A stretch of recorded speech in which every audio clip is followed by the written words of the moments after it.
Good evening, ladies and gentlemen. I'm Lieutenant Stephen Rogers, and thank you for joining me this evening. Folks, we got a lot of good news to talk to you about this evening, and what I plan to do is we do have a special guest, and we're going to make sure that we give him enough time to share his view of what's going on now as what was going on, as this compared to what was going on in the past. To begin with, folks, this week in North America, that's going to be our merged broadcast, our new broadcast. We've already eliminated This Week in America, which was Monday nights, and we have one or two more broadcasts here with Tonight in Canada. And then on January 5th, they're going to be merged, and they're going to be called This Week in North America. And it's going to be a pretty good broadcast, folks, being about an hour long.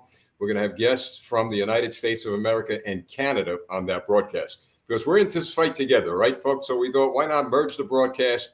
And we're going to have a lot of interaction come January 2023. Now, good news. I think great news. I think significant news because it goes to our point with regard to what we've been saying for about a year and a half and to the work that you have been doing through your prayers, through your support, and sharing a lot of information on this broadcast. Now, since July of 2022, that's this year, there have been negotiations going on between the United States and Canada with regard to, guess what? C-11 and C-18, those bills in Canada. We haven't said much about that part of the process because we wanted to see how this would work out, where it's headed. Well, we advertised it today. We released the information today, some of it. We found some of it on the internet, actually from a Canadian that had been somewhat broadcasting this for quite some time. But the fact of the matter is that this has not been a topic of discussion to great length in the U.S. until now. We understand that there are some legislators now in the United States, as well as the Trade Commission from the U.S. government, are truly on top of this and very, very concerned about those two bills because it's going to affect trade. Now, I'm going to show you something, folks, and I'm showing this graphic for the benefit of the Canadian Parliament members or their staff members who are watching this broadcast. This here, folks, this here is what everyone is worried about. Now, this is the top 10 customers, the top 10 states in the United States, the top customers, 36 states in the United States, all that you see in red, who have trade with Canada. That bill that you all in Parliament in Canada and Prime Minister Trudeau want to see passed so desperately, which clearly, in my view, is a violation of the freedom and individual rights of the Canadian people. You see what that bill's going to do? You guys are going to lose a lot of trade. Now, you might say, well, impossible because it works both ways. Well, I'm going to show you. See, I don't know if you see my arrow, but a lot of these states, see this one here? Let's go to South Dakota, a whole bunch of them. We'll have the list in a future broadcast. Well, guess what? Some of them were flipped from Democrat liberals to Republican conservatives. Now, the difference between a Democrat liberal in the United States and a Republican conservative is that the Democrat liberal in the United States are like some of you guys in Parliament who are supporting Trudeau, who don't care about the individual rights of the people. They only care about money. They only care about power. But we've removed that from a lot of states, as we have removed from the House of Representatives. Now you're going to be dealing with people that are going to put freedom and liberty up front. Sure, follow the money, a lot of trade, but we're finding something about our country.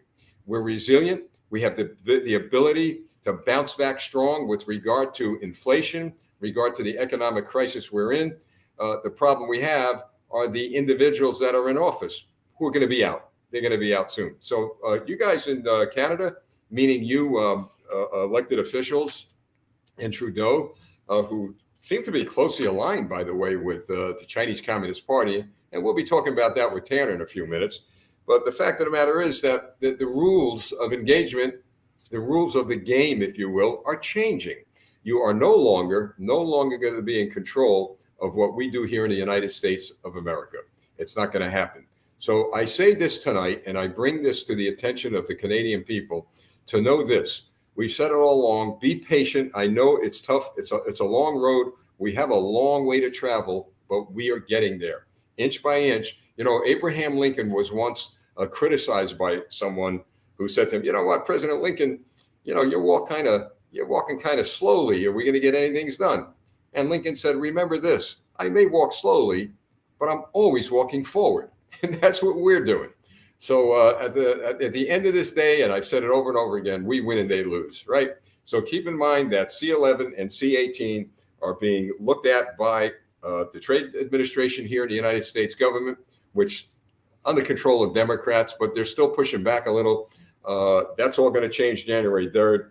And now that we have the number of states that have been flipped from Democrat to Republican, believe me, this organization, Campaign for America, will be in touch with them, those gubernatorial offices.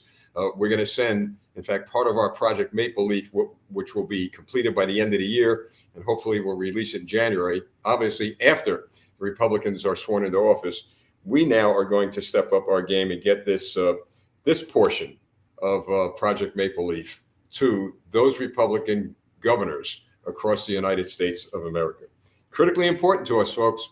I know it's important to you, but we've made it real clear that we're not going to allow, or we should not allow, the 21st century Berlin Wall, which is an electronic wall, yet built by Trudeau and his communist followers, because that's what this is all about. Complete and total control. Big business in the United States is pushing back. Some of the media outlets are now pushing back. And those of you, by the way, in the CBC, the Canadian Broadcasting Networks and all that, I don't know too much about you, but I understand you may be controlled by your government, like one of our broadcasters, I think the NPR, they call it here, National Public Broadcasting. I believe they're controlled by the government because they receive money from the government. Well, you know, if you're controlled by the government, just remember your days are numbered. You ought to be ashamed of yourself, to tell you the truth. Call yourself journalist. At least in this country, we still have people out there that are not funded by the government, that aren't afraid of the government. In fact, none of us are afraid of our government. Our government now is afraid of us because they saw what we could do and what we did do within the framework of the law. And that was flip, absolutely flip, total control of our school boards, many thousands of school boards across the country, governor's races, as I said before, the House of Representatives. So we flipped these people. And let me add this to you, and I'm sure you know about this. Look at what's happening with Twitter, with Elon Musk. He's becoming a hero here in the United States. Not a hero to the people who love to be controlled by the government, but he's becoming a hero here in America because he is truly standing for the individual rights of the people, freedom of speech. And he's getting attacked from all ends. We're watching closely, but we're glad he's out there leading the charge, at least with respect to some of the communications. But I bring this up to the CBC non-journalist, because a real journalist doesn't do what you guys do. If in fact you're just scared to death of what the government would say. I mean, Lord forbid if you criticize Trudeau, they're all going to be out of work. CEOs are now out of work. A lot of people are getting their pink slips. And did we not say that? I got to tell you, I'm so proud of the people that has been supporting us, because we have said that all along. Twitter, we've even broadcasted it on Twitter. Your days are numbered. A lot of people there who are liberal policy supporters, your days are numbered now. Their days are not only numbered, but their days have been numbered and they're gone. We might see that with another one or two social media platforms as we move forward. But encouragement for those in Canada who are staying the course, fighting the good fight of faith. We're winning, folks. We are winning. Don't forget, we outnumber them. And with some of the political leaders in your country that are emerging, well, you're going to win too. All right, so folks, something more about this bill. All right, so we found out that the trade in Canada with the United States, there are 6 or 7 states, maybe, let me give you 5 of them: Illinois, Indiana, Ohio, Kentucky, and Maine. They each trade with Canada for about 6% of their gross income. So about $48 billion, all right, of imports from Canada. Think about that, while exporting $23 billion to Canada. So who's going to lose? Who's going to lose on that? All right, so God bless you all for helping us out and for supporting us here. Now, all right, let's move on to Tanner. Tanner, I know you're there. I know you're listening. We're going to get you on right now.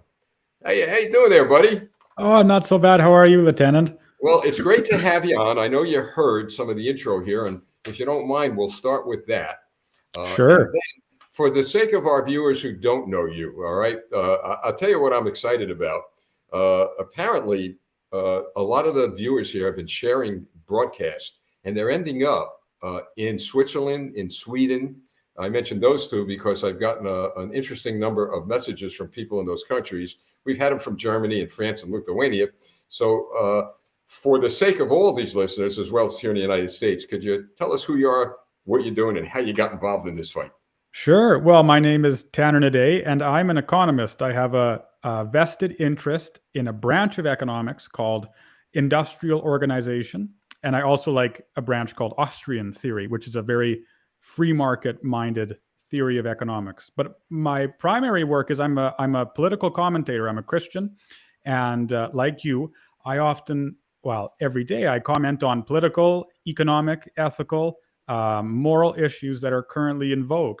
And also, like the same as you, it's so encouraging to see all of these videos and all of these articles, that you write and you produce being shared all over the world. There's this marvelous awakening of freedom, of people understanding that what's happening in our higher levels of government is not right and something needs to change. And so it's such an encouraging time to be involved in this fight. Honestly, I got started just because during the lockdowns, you knew it instinctively that something was wrong, and there was a desire to do something about it, to help in some way. So I started making these videos, and now we're just trucking along as fast as we can, trying to, well, of course, here in Canada, remove some very corrupted leaders who I think need to be changed. Like like changing a baby. Well, Tanner, we're all viewers, overwhelming majority, especially you. We're doing what I call God's work. We're looking to protect those gifts of freedom and liberty, and certainly you're doing your part. You're an economist, so I want to bring one issue up regarding the possible sanctions and tariffs the U.S. government may put on some of the goods and services of Canada. We're always concerned about the civilian population being affected. Anytime the United States issue sanctions against another government, it seems as if all the people are going to suffer from that. I don't think we would do it to a degree that would hurt the population there. There are certain provisions in the sanction edicts, etc. But what's your view on that? Well, my view on that is this. When you go to a dentist to have a tooth fix, you have to get a needle, and it hurts for a little bit. But you know that it has to hurt in order to make things better. And I would argue the same thing is happening here. As a free market economist, I am not in favor of tariffs. In this situation, if it means preserving the liberty of Canadians and completely decimating that bill, which is literally bred in pandemonium, right down in hell, that bill is despicable, that Bill C-11, then I'm all for it, right? We're not grateful enough to the Americans because this happened more than once where really you're the ones, we're fighting for freedom up here. But you're down there in the South and your lawmakers are fighting for freedom for us from your stations in America. We saw it with the lockdowns. We saw it with when pastors were in prison, and we're seeing it here again. So although I'm not officially in favor of tariffs, in this instance, if it means that the Canadian government backs off and completely, decimates that bill, give her. Yep, absolutely. Tanner, even if they passed the bill, and those of you from Canada watching, even if they passed the bill, it doesn't mean it can't be reversed, especially as Tanner just said. Remember, sanctions will not, like he says, it's a pinch, but it's also a pinch, right, Tanner, on those who pass the law. They're going to feel it. And what I'm looking to do is to, as you know, we can't get involved in the inner workings of your government. We can't go up there and try to change things there. But what I'm trying to do is to get our government leaders to sanction individual leaders in your country, like Trudeau, like we did with Vladimir Putin and with some of the leaders in Russia, which that's another story because I'm getting to believe we're on the wrong side of the track here with regard to that war. And I'll talk about that in a minute because you brought something up. But my point is that once they get affected, I mean, by freezing their money, by freezing their accounts, I think we would see things change rapidly. What's your view? You're the economist, not me, so I lean on your expertise. No, you're exactly correct. I think you could fix, for example, the hydra of inflation in a moment.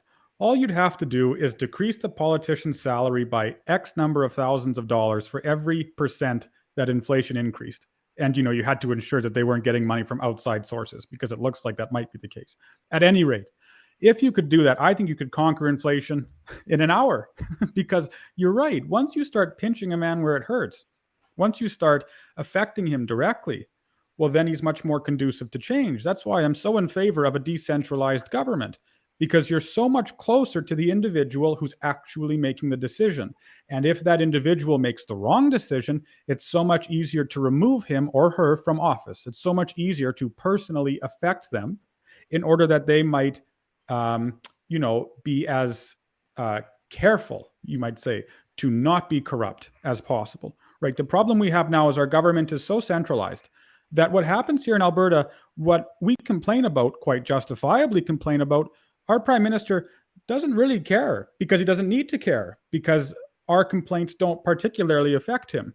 If they did, personally, I suspect his outlook, his leadership would be different. And we're seeing that, in Quebec, for example. So we have no qualms with the Quebec people. But while we're in Alberta being hammered with carbon taxes, upwards of 37 cents per liter by 2030, Quebec only has to institute a carbon tax of 23 cents only. 23 cents per liter. So there's a difference. Yeah, you have to make them feel the pinch. Well, it's interesting you talk about decentralized government, because we have that here, as you know. Our 10th Amendment in the Constitution is states' rights. And boy, have we seen Ron DeSantis use that amendment against the government, as well as Kristi Noem, governor of South Dakota. And now it's like a domino effect. It's going across the country. Maybe that's something that you're young enough to probably help lead the charge to make some amendments to the Charter of Rights and Freedoms and include something like that. And speaking about your Alberta, where the new premier, Danielle Smith, is, she's becoming somewhat of a hero here in the States. We're watching closely what's going on. I don't know how the people in your country feel about her, but she seems to be a maverick that's saying, hey, look, I'm not going to, like with the guns, we understand that she is opposed to the prime minister's sweeping edict to take weapons away from people, even hunters, for goodness sakes. Yes. Oh, publicly, it seems to be that's the case. Yes, she seemed to have made those statements. But you're quite correct. I'm glad you brought up the gun issue, because that is asinine what the prime minister is doing. This gun grab is completely, as you know, dictatorial and tyrannical. As far as I'm concerned, the existence of private property and the fact that you can own private property and your audience can own private property and I can own private property is proven by the fact that I can defend it. And I have a right to defend it. So, if an individual breaks into my home and I use serious force to defend myself and my home, I'm not held, as I'm not looked at as a criminal. Right? This is most fundamentally proven with the individual, right? If I'm walking downtown late at night and someone tries to assault me and I use serious force to get away and I hurt that individual, no one says that I've committed a crime, because I haven't, because that person is me, right? I am my own from a secular perspective. And so I have a right to defend it. Now, what Trudeau's done by, announcing this new gun grab, which won't be the last gun grab, but, this round of gun grabs, is he keeps telling us, and he's telling us with this new announcement, that what we have, our private property, isn't really ours, right? If you lose the tools to defend your private property, you're really losing the right to defend that property. And so, as far as I'm concerned, this is just a shoveling of more socialism, right, into the nation. Because if you can't defend your private property, it's practically not yours. And as everyone knows, in a socialist state, no one has anything. Everything is everyone's. So if a man walked into your home, you couldn't defend yourself or your home because, one, it isn't your home. And two, the man wouldn't be intruding because it's everyone's home. And so I have a serious problem with this. A lot of legislations, but that one in particular is egregious, really bad. Tanner, unbeknown maybe to a lot of the people in your country, a few things happened in America with regard to gun control. First of all, folks, the liberals are doing more airing of the gun violence that we've seen over the past few months. We've seen a lot of it, folks. But what you're not being told is that all of the gun violence is occurring in the cities that have the strictest gun control laws, which means the good guys don't have any way to defend themselves and the bad guys have the guns.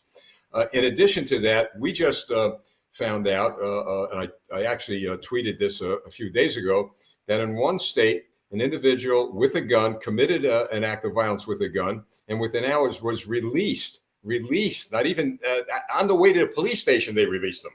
Why? A liberal policy of bail reform here.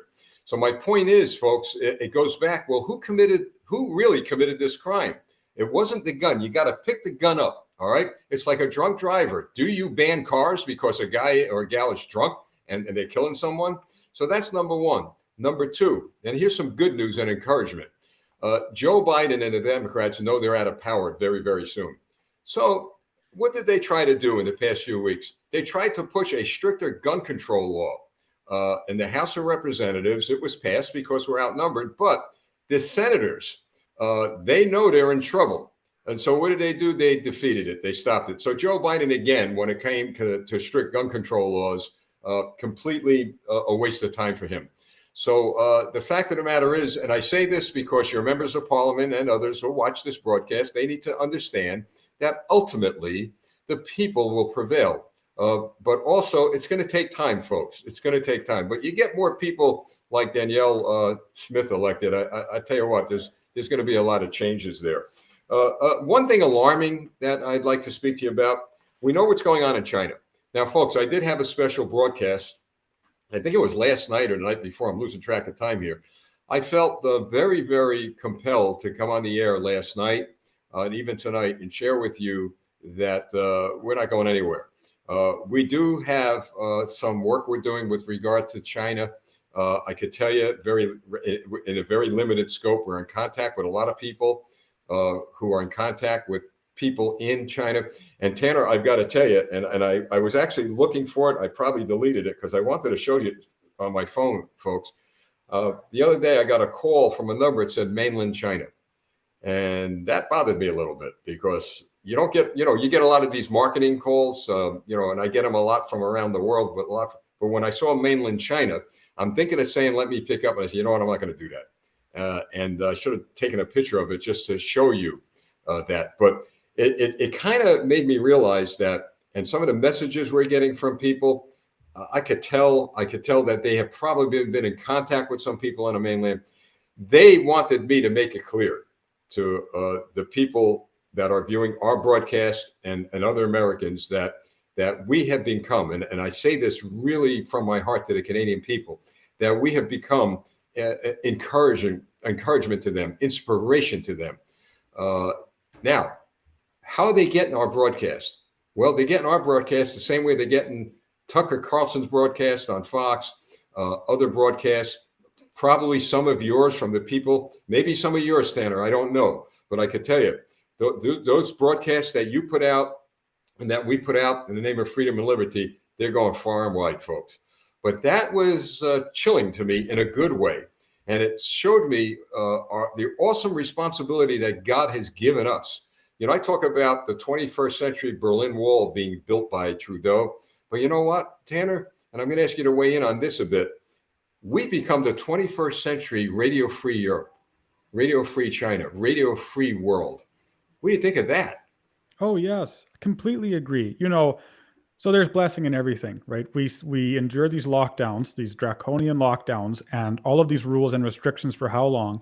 And that was terrible. And, they're still in the wings waiting, so it's not gone yet. But at any rate, what it certainly did, and we saw this with the convoy, and we're seeing it, as you mentioned, with all of these new broadcasts and discussions about freedom, is jolt awake so many citizens in the nation, in the continent, to what was actually happening, what was happening behind the scenes for so long, right? It's, you could almost compare it to a cattle prod, right? Where all of us, or many of us, were in a slumber for the longest of times, letting government run wild, even though they weren't being explicit with it. And then one day, out of nowhere, with the snap of a finger, all of us are locked down. All of us are realize just how powerful government has become and how big and how consuming they are. And it was like prodding a man in the stomach with an electrical shock, and it jolted him awake, and he's still awake, right? Those individuals who were woken up over the last 2 years are not going back to sleep. And there's still more individuals who are being woken up. So I'm quite encouraged, yes, by what's happening. I think you're quite correct. You see all of these broadcasts, all of these, meetings and discussions and events that are in the name of freedom and justice and liberty and law. And I think it's so encouraging as an individual to see this new movement flourish. We see what's going on in the Netherlands too, which is tragic regarding the farms. But we're gonna, we're doing the best we could here, and what's happened here, and no doubt, Tanner, it's going to be happening to you because of the work you're doing and others. Globally, people are going to be in touch with us. I mean, for the first time ever, we received emails from Switzerland and Sweden and I believe even Finland, and people are watching. So it's so important that we continue to do our work in the name of freedom and liberty. But here's the point I wanted to get regarding China, and I'd love to hear from you about this. You got a prime minister who certainly has a big mouth, and he reminds me of Joe Biden. The difference between Trudeau and Joe Biden is Trudeau knows what he's doing. Biden doesn't know anything he's doing. But since Trudeau knows what he's doing, to get involved in a conversation, I believe it was a caucus, talking about the possibility, even thinking about this is alarming, of sending tanks into the streets during the Freedom Convoy or any protest. Do you think, and I know this may be impossible for you to address, and then I'll tell you what our military, I believe, would do. Do you think the military in your country would say, hey, look, we've gone too far? You think they would do that, or would they just blindly follow orders? Oh, well, you know what, Lieutenant? Actually, our military is in real trouble right now here in Canada. And of course, the news is trying to keep it hush. The media is trying to keep it hush. The government's trying to keep it quiet. But things are leaking out just in what sort of state of peril our military is in. Right? Men and women are leaving, right? There's no real desire to join the military. There's no real desire to defend the rights and freedoms of Canada, right? Maybe because government is crushing them so severely. So, well, I don't quite know what I mean, of course, we had police and so on that were dangerously draconian during the convoy in Ottawa. And we saw individuals, corrupted individuals in those services who were more than happy to oppress people, to hit them, to, well, the famous image now, trample them with horses, right? And so I'm sure there's always going to be issues like that. I would say our military's become very woke and has become increasingly, radically left. And so I would be, I'd be concerned. Yes, I'd be concerned. I don't know that I can comment definitively just because I haven't studied it quite enough, but I would not be confident to say that our military wouldn't follow orders, wouldn't blindly follow. Of course, there might be and there would be some individuals who would say this is too far for us. But on the whole, I don't know. I believe our military wouldn't, but before I explain to you why, our military is becoming woke, and we are facing catastrophic recruitment goals. So we're kind of in the same boat with that. However, saying that, because the new Congress has taken office in January, a lot of these military leaders are going to be subpoenaed before Congress, and they may find themselves in serious trouble. But saying that, back when Richard Nixon was president of the United States, and he was in trouble with Watergate, he had tried to have the Marines mobilized to surround the White House. Now, I worked in D.C. I was at the White House several times when Trump was in office. Across, not far from D.C. is a Washington Naval Yard. A lot of Marines there. So when the Joint Chiefs of Staff got a call from the White House at that time to dispatch the Marines around the White House, they refused. And they refused because our Constitution strictly prohibits U.S. military involvement in any civilian affairs. Call the state police, call the local police, you call the military, is not going to happen because it is in violation of the Constitution. A more recent incident, during the when President Trump was in office. Now, I have no love for General Mark Milley of the Joint Chiefs of Staff. In fact, he should be court-martialed and thrown out of the U.S. military. And hopefully that'll happen next year. But to his credit, I remember the protest across from the White House, Washington Square Park. In fact, I was there several times, not during the protest. And I remember when President Trump was walking across the street from the White House to St. John's Church in the park. And he apparently ordered General Milley to dispatch, or wanted to order General Milley to dispatch the U.S. Army vis-a-vis the National Guard. Milley refused, said he wouldn't do that. And Milley was very upset that the president had him walk with him in uniform into that riot. My point is this. I believe that if any president would attempt to deploy the U.S. military on civilians, which it was done once before, I believe during World War II, and it stopped after that, I believe that the military would back off on that. I just can't see that happening here. So people are concerned about that now, since Trudeau, and he doesn't understand there are no secrets. He has enemies probably sitting. He probably has enemies in his own house. You don't even know it. I mean, but the fact of the matter is that when that leak came out, that alarmed a lot of people here. Believe me, Yes. people. And it came at a time when those maniacs in Beijing have sent tanks in to destroy their people. And then we got another maniac, the Ayatollah over there, or whatever his title is, who's doing the same thing, sending military troops in to destroy the freedom and liberty of their people. So we have a big job ahead of us, don't we, Tanner?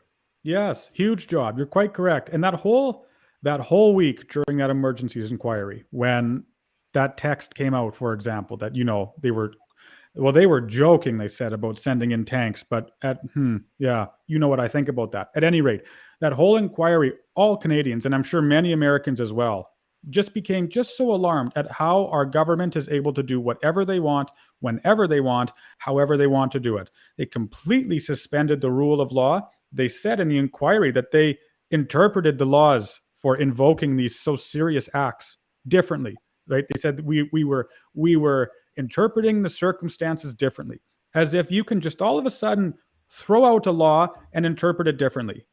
Why are there criminals, right? Why doesn't every criminal go before a judge and say, you can't charge me with anything because I interpreted the laws differently during the time period when I was committing this act, and so it wasn't a crime? Because that's really what our government did, what they testified to in the inquiry.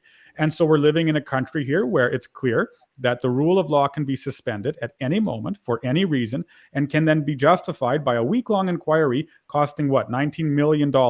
And that's about it. And so what's happened is the government has introduced so much uncertainty into our lives, right? No one is convinced that tomorrow the prime minister won't invoke some new act or won't disband or dispatch the military. Who knows, right? It's impossible to say he won't, because he already has. He's already invoked all of these laws. And so I think a lot of Canadians were, well, certainly over the last year, have been, as I mentioned, woken up.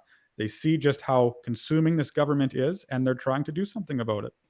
You said several times something very, very important, and I'm going to get to that in a minute. But they actually said it was a joke, the tanks? They said it was a joke? Officially, oh yes. It was Trudeau's, I have to think now. I believe it was one of his a justice minister, and I think not the Minister of Transportation, but something along those lines. And their official thing was, it was joking and bad humor. Now, I don't believe it was, but even if it was, what has to possess a man to joke about sending the Canadian military against its own citizens who were peacefully protesting according to their rights as given to them, one, by God, and two, in the Constitution? Unbelievable. Yeah, unbelievable. They should be, immediately removed from their office. That's incredible. Yeah. Well, they may have thought it was a joke, but we don't. And so we know we have some power here. We have influence here. And that little joke that those guys say it is, we're going to make sure that, if not the entire planet, that the entire country here, that gives us more ammunition, if you will. It goes into the minds of certain people. I don't think that's anything to joke about. In fact, Tanner, I believe that if they tried to this is what I don't understand. This is how dumb these people are. I mean, so the tanks are coming through the streets of Canada. Now we're going to have a massive, massive refugee problem, because I believe that millions of Canadians are going to run for their lives. They're going to cross the border. And in this case, we'll probably welcome them all in because of the pressure our government will have on the United States. And then the world is going to look at this, and what they will reveal to us, meaning your government, if this action was ever taken, that truly it's not Trudeau is a puppet of President Xi. I believe he's following, if not his orders, he's following his lead on a lot of stuff. Yes. But this is real. This is no joke. This is Yes. outrageous. And those people in Parliament and your supporters who are watching, understand one thing. How dare you? How dare you even say that is a joke? Because that, above everything else, including C11, has run a chill up and down the spine of every single American that we've talked to and that we've been able to have some conversations with, because now we're scratching our heads. I wonder what the guy in the White House is thinking. But you see, he can't get away with it because of our Constitution, you know? Right. But that's chilling. I mean, they admitted it. By saying it was a joke, they admitted it. Oh, yes. Oh, absolutely. You know, we have a prime minister here who said years ago, and I'm absolutely convinced he believes it now. He said years ago, and I'm quoting, that he actually admires the basic dictatorship of China. You can look up that quote.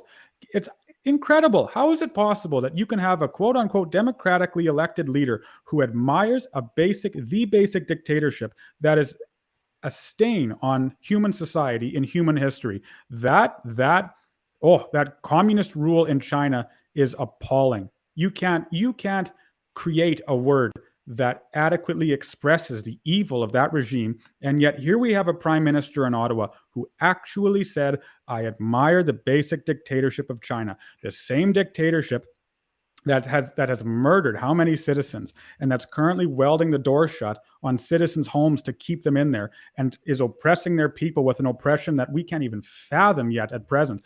And we have a prime minister who wants to say he admires that basic dictatorship. Reprehensible. Unbelievable. You know, that's why we're so passionate about this fight, because we see just how evil leaders like Trudeau are. I make no apologies. I have no qualms about calling him evil. He's absolutely, totally wicked.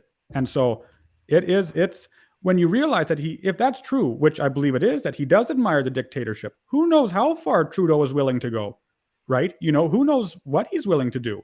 If he really does imitate China, then we're in trouble. We're in a lot of trouble. And millions of Americans second the fact that he is evil. I mean, there's no communism is evil. I don't use the word hate much, but I hate communists. They're just evil, evil people.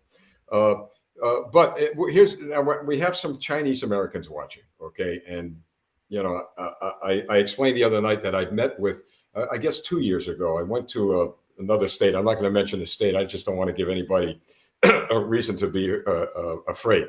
But I did meet with a number of Chinese dissidents, and they were, Tanner, they were young people, all right? When I say young, in their late teens, 20s, and they got here, you know, they just got here, thank God. But they're very, very frightened. They're very concerned, especially when they heard Chinese police departments were here in New York City and other states. I know in Toronto, elsewhere. But they may be watching. And like I said, we don't know where these videos are going. But I just want to send a message to them. When you hear people like Tanner from Canada, and some of you who may see the feed from the American people and the Canadian people, we're with you. We're staying with you. We're not going to let go. We're going to get the word out. One thing, Tanner, maybe you could help support me on this thing I'm about to say, is that, well, I'll say something before we get into a conversation about the other part of what I'm going to say. We went through this before with the Soviet Communist Party. It took a lot of time from the 1950s, but it took basically Ronald Reagan and Margaret Thatcher at the time, and I know Pope John Paul and others around the world to bring that evil empire down. We have a 21st century evil empire we're dealing with, and that is the Chinese Communist Party. Unfortunately, they have recruited, in my view, and I'm saying this is a fact for the fact checkers, I'm saying this as my opinion, they have recruited Justin Trudeau, members of the parliament who support him, Joe Biden here in the United States, members of the Democrat Congress. And in fact, we had one congressman literally in bed with a Chinese intelligence operative. So that's something that they never want to talk about again, but we've been talking about it quite often. But with all that going on, just understand, folks, that the fall of the Soviet Communist Party was the result of doing what we're all doing, including the viewers. The fall of the Chinese Communist Party and their operatives worldwide is coming. But we have to, and I'd really like you to weigh in on this, Tanner, because I talked about this the other night. We have to stop spreading what Schwab is saying, what the WEF is doing. We could be educated and learn about them, but I'm getting a lot of information in about them. I'm not paying attention to it. I'm paying attention to how we're going to destroy them, on how we're going to bring them all down within the framework of the law. No violence, none of that crazy stuff, but we can do it. So I think, Tanner, especially the modus operandi of the communists is to send as much information to us that's going to distract us from our real power, which is a united front. And this is why we have tonight North America coming. They, meaning the communists, the Trudeaus, the Bidens, the Democrats here, the liberals there, they have a weapon, and it's called fear. But fear can't touch us. As FDR, President Franklin Roosevelt said, there's nothing to fear but fear itself. So we've got to change the narrative. I believe that.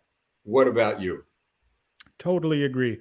We have a special power insofar as individuals like you have the information, and your audience and so on has the information available that enables them to speak truth. You look at the difference between the great free governments of history and in the present day versus, for example, communist China. And the difference is that the communist system of governance is not constructed on reality. It cannot stand for very long. It might stand for a decade. It might stand for 2 decades. But eventually that system, because it so blatantly disregards reality as it actually is going to come crumbling down, right? You look at West and East Berlin, and it's like you could say anything you wanted about East Berlin. You could say it was a paradise. You could say it was this and that. It was phenomenal. But all an individual had to do was look over the wall, and reality completely decimated that liar's perception of reality. And I think the same thing is happening here with China, where, of course, they've kept this very tight and very careful, leash on media and what's published and so on in the rest of the world. But you can't disregard reality forever. And so when individuals like yourself or other commentators or political leaders or pastors, what might have you, speak just about how evil that system is and how it's not constructed on reality and how it is going to come crashing down, then it accelerates that process as far as I'm concerned, because it exposes the reality of that corruption for what it actually is. And so you're right. I think if you stay pinpointed, if you're precise with your terms, if you're precise with everything you say, with what you do, then I think you can certainly mitigate the suffering of the Chinese people and other individuals who live under a communist regime as much as possible and as quickly as possible. Tanner, one other thing we're trying to get across to the people here in America, and I want to share this with the citizens of Canada. Look, folks, we're trying desperately here to calm people down here. We're seeing uprisings all over the world, and some of them becoming violent. We don't want that here. I know you don't want that in Canada. If you hear, and this is for my American audiences especially, okay, because, we've got, I believe 90% of our population are armed. That's no joke, folks. But they're all law-abiding citizens. Not all of them, but most of them, okay? But my point is this. If you hear of anyone who's attempting to recruit you or get involved in a revolution or an armed conflict with the government, shut it down right away. Stay away from it. No one's going to win in an armed conflict, a civil war. I hear a lot of that civil war stuff going on here in America. You got to stay away from it, folks, because nobody's going to win in that type of conflict. The truckers' convoy, I want you to think about the Freedom Convoy in your country, in Canada, prove the point that probably needed to be heard here in America as well as every other country. You started a movement of freedom all over the world. Believe me, you did. You may not see and hear what we're hearing, but you did.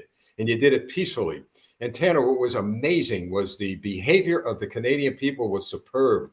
And they actually, because of their kindness, and like I said, it was more like a welcoming committee there with regard to, there were women and men with flowers given to cops and the conversations going on. But because of that, the government lost control. And they're the ones that became the violent offenders, the terrorists, if you will, against the people. So what we need to do is to make sure, folks, and I'm going to ask Tanner, you weigh in on this, that especially in America, I'm hearing a lot about militias and who's armed, who's this, who's that. You got to shut it down right away. Shut it down, folks. We do in this country have a lot of good people in office, as you do in Canada. Unfortunately, we don't hear a lot about them, but we've got to support them. We've got to let them know that we support those who are fighting for freedom and liberty. The CBC may not put them on, but please let us know who they are. Let us know. We'll get in touch with our national media people. I'm friends with a lot of them, and we'll see if they could come on the air here. Tanner, what do you think about that? The need for us, all right, who we have a lot of influence. You do, I do, a lot do. Let's talk to the fact that we don't want to see any armed conflict. We want to work within the framework of our country's laws. Yes. Oh, precisely. It has to be totally peaceful. The triumph of the Freedom Convoy was that it was peaceful. It was miraculous and remarkable that all of these truck drivers, all of these protesters, most of whom had lost their jobs or weren't able to work because, they weren't vaccinated or whatever it might have been, were entirely peaceful, friendly. It was the manifestation of Canada, in my opinion. You had individuals who didn't know each other. You had people from all across the country come together in Ottawa to peacefully demonstrate, while at the same time, you made a whole bunch of new friends and people that I'm sure they're still in contact with, while completely resisting tyranny. And it was so critical, like you mentioned, that it was peaceful, because it gave the government zero credibility, zero legitimacy to respond with force, which is what they did. It would have been one thing if those truckers came with guns and held them up in the air and started shooting all over the place. Then that would have been one thing, but it wasn't. It was precisely the opposite. It was a peaceful demonstration, a peaceful convoy, a peaceful protest, right within their rights, again, as defined in the Constitution. And as a consequence, like you mentioned, it was a beacon, or it is a beacon still, for the whole world to see just what can be accomplished when you follow the rule of law while also putting pressure, serious pressure, on your politicians. So I completely agree with you. Tanner, I knew, of course, my patriots here in the country were going to come up with this question, but I'm very transparent, folks. So I'm going to answer the question. I have in the past, but maybe we need to talk about this tonight. The question to me was what about January 6th here in America? Well, to begin with, folks, I unequivocally have stated that people are responsible for their own actions. I don't believe President Trump was responsible for what the people did with regard to the Capitol. I do believe that there was a lot of years and years of people being fed up with the government making promises and pledges they never kept. However, saying that, there were thousands and thousands of Americans there, believe me, the moms, the dads, the aunts, the uncles, the grandmas and grandpas, waving American flags peacefully. They had no part of what happened with regard to storming the Capitol. I will tell you this, and get some of my American friends mad at me. That's fine, because I'll always tell the truth. Number one, those who went into the Capitol violated the law. They committed crimes. The beating of police officers. We all saw the videos. Now, some may say, well, none of these January 6th rioters killed the cops. Well, they caused the death. They caused the death of a civilian veteran, and they caused the death of a couple of cops. They caused it, all right, because they went into the Capitol. They desecrated historical monuments, and they were talking about something that truly bothered me and was a disgrace, to put a hangman's noose out on the Capitol grounds and screaming, "Hang Mike Pence." I know Mike Pence. I've talked to Mike Pence at the White House. He's one of the most dedicated Christians that I ever met.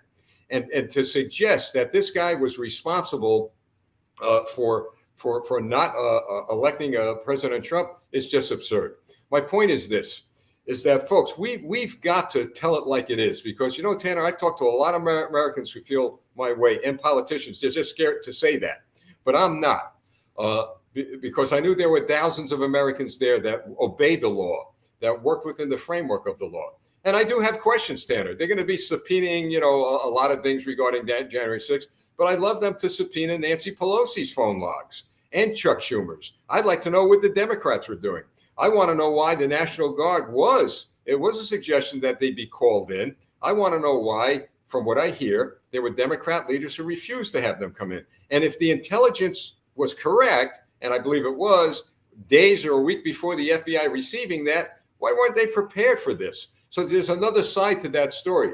But we must tell the truth. We must tell the truth, and we must tell our senators and congressmen who believe in what I just said to stand up. Why, Tanner? Because it'll send a message that we will not allow violence to lead this country. And those who are getting prosecuted before a jury, well, they committed the crime. They got to do the time. But I wish we would focus on the 10,000 or so who were there that obeyed the law. Tanner, give it to you. Yes, you're exactly right. And that again speaks to the frailty or how fragile the movement can be.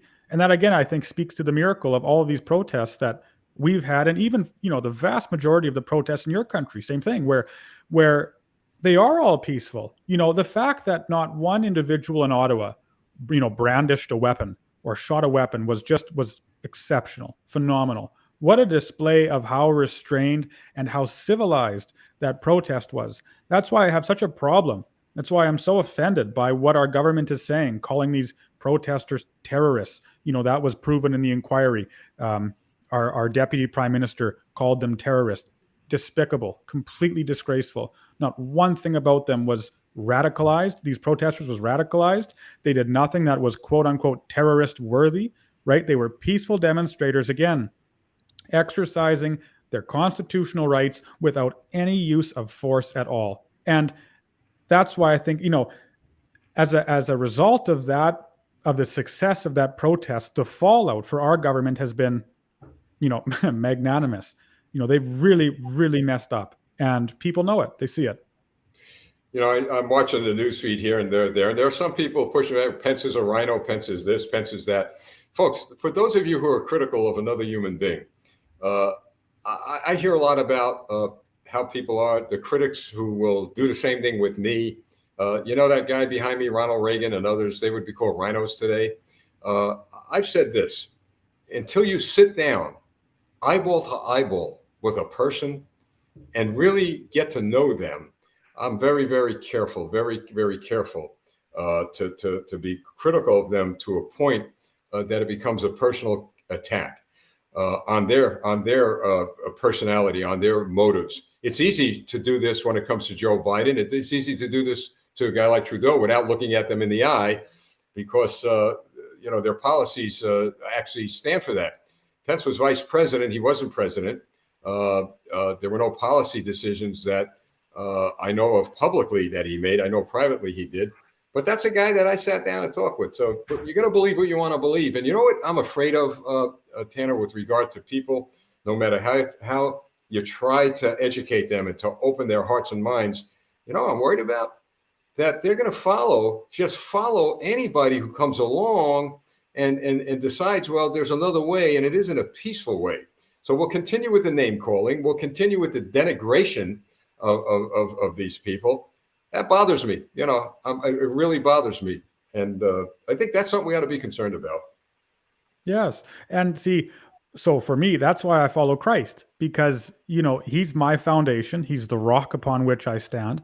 And because I make him the base, the objective standard for all decisions, it becomes so much easier to be not so led astray. I mean, of course, you still have to be vigilant and be watchful.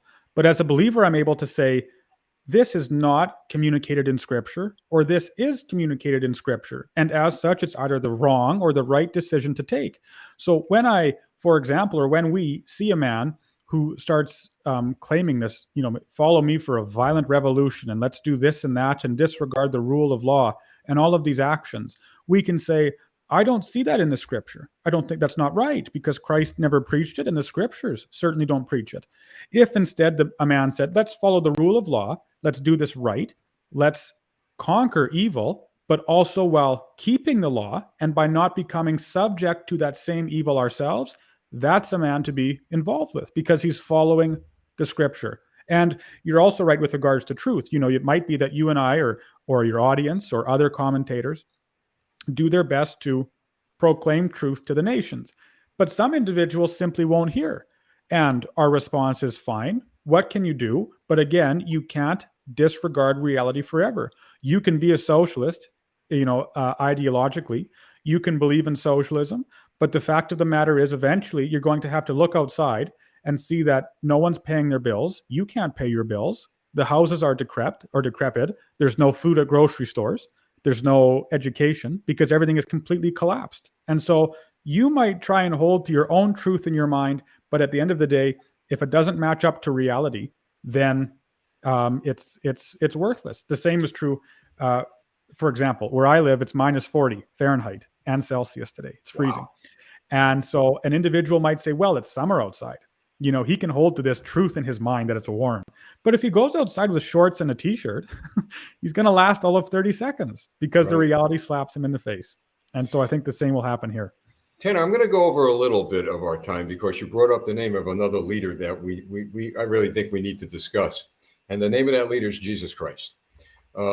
I firmly believe that Canada, the United States, and freedom-loving people all over the world are being blessed in some unusual ways. The scripture says what man meant for evil. I look at, what our government's meant for evil, God turned for good. And he's using us, and I mean all of us people who you're watching to bring about that good. But I wonder, and I have friends who have done this, and I've lost friends over this, who purport to be Christians. None of us are perfect, and you're looking at the most imperfect guy, all right? But I want to bring up a point. Who will truly assassinate the character of other Christians in office. And I wonder, how, and I'm talking about with vile language and stuff, and post it on social media. And I wonder if they ever thought that truly affected maybe young Christians and others who are watching. And that's why I'm very careful with, well, first of all, I don't use any foul language, and I'm sure you don't, anything like that. But I'm very careful in conversations I have with people because somebody's always listening. But you know what? They're listening and watching. They're looking at your Christianity. There's your walk, meet your talk. So how you could go on social media, and I've had friends that did this, and I called them out. Of course, they're no longer associating with me. And I asked them right out, how could you do that? Use the vile language and then put a scripture under it. How about that? That's troubling. Yes. One of your great preachers, Moody, D.L. Moody, said, for every person who reads the Bible, or for every man who reads the Bible, 99 read the man. I think that's so profound because it's absolutely correct. It's one, talk is cheap. You can speak about love, right? You can speak about upholding the commandments and so on. But if you don't act them out, then the talk is worthless. And so it's like, don't talk about loving your neighbor, just love your neighbor. Just act like you do, or don't talk about keeping this commandment and that commandment, actually keep the commandments. Or don't talk about, the love of Christ and then proceed to employ foul language. There's a verse in Proverbs, I think it's Proverbs 8:13. And the individual who wrote the proverb says, I hate vile language. He's very strong about it. He said, because it displays a lack of reverence for thought, because speaking is language. Because speaking is thought, right? It's thought manifest. And so you're quite correct. People watch the Christians so closely to say, what's your testimony? What do you believe? And what does that belief look like when acted out? I just read something where someone said, I swear like a trucker, but I have a warm heart. God bless you. Look, King David, he swore like a trucker. I'm sure all of them did. So you know what? That's right. I like what that person said because she is a woman. She hit that on the head. God sees the heart. All right. Yes. So, precisely. And there's no self-righteousness. That's what's so wonderful about living in a smaller community or living in a community of your own, talking with truckers, with welders, with hardworking men and women, is that they have more wisdom, more kindness, and more love than any politician or almost any politician I've ever met, precisely because there is no self-righteousness there. Hey, talk to cops for 38 years in a locker room and a bunch of military officers, folks. So to her, God bless you. I get it. Well, Tanner, I want to have you on again, okay? We've run out of time, and past the new year, we'll have you on again. But I think it's great, and people have mentioned this on our broadcast. We talk about Christ a lot. We talk about the tenets of that Bible. And one fact checker we have, all right, that the mainstream media here and all of these social media gurus can't deny is this right here. There's a fact checker, folks. Nobody can dispute. So if you don't have one, pick one up. It's a roadmap to life, and it's certainly guiding our lives. Tanner, would you anything you'd like to say to the viewers here globally? And then after you go, I just have a word with you folks. But go right ahead. Oh, sure. Well, thank you so much for having me on. First of all, I had so much fun, as I always do. And honestly, if I were to leave the audience or the viewers with one thing, a message of hope, it would be repent and believe the gospel, follow Christ. And then, although it matters who's in office, although I don't like that Trudeau is in office, we're fighting now a battle that you and I as Christians have already won. It's the most remarkable thing, because normally when a military, and I suppose you know this much better than I, but when a military goes to battle, they go to fight to win. They have to win the battle. But in this instance, as Christians, we're fighting a battle which has already been won. It was won 2,000 years ago at the cross. And so it's a different sort of battle completely, one which we know the outcome. And as such, I have perfect peace in knowing that whatever plays out, though I'm exceedingly encouraged for the future of what's happening, that Christ has his will done in all of it. So thank you so much for having me on, and I look forward to coming back. Tanner, you're definitely going to come back. God bless you. If I don't see you before Christmas, Merry Christmas. Yes. Happy New Year. You as well. Thanks so much, Lieutenant. Thank you. Thank you very much. Folks, what a great guy. I tell you, a warm heart, a good speaker, a great Canadian patriot, loves Canada, America. Boy, great guest. Well, folks, here's what I'm going to share with you for a minute. Of course, I don't like doing this, but the fact is we have to. Right there. Folks, we're growing, as you see, in leaps and bounds. You have made all of this possible. And I'm looking around saying, God, give us the tools we need. Yeah, we have the tools, all right? We have a lot of what we need. But I'm going to ask you once again to please consider giving us a contribution. It doesn't matter how big or small, it all adds up. But, when I read letters and messages from people in China, depending on you and me, from oppressed countries, from Canada, from even the United States, when you read words like "we're dependent on you," what really touched my heart was a number of Canadians who messaged me and were concerned that because of the war in Ukraine that we're involved in, and now China, they were worried that we would be so distracted that we would kind of make other things a priority. That's not going to happen. Canada's our priority, and I'm going to say it over and over and over again. We make commitments to people, we keep them. We're not like politicians. We're going to go full throttle, folks, with regard to C11, especially with the new Congress coming in, with Republican governors. I pray, and Tanner said it, we need to pray to be successful.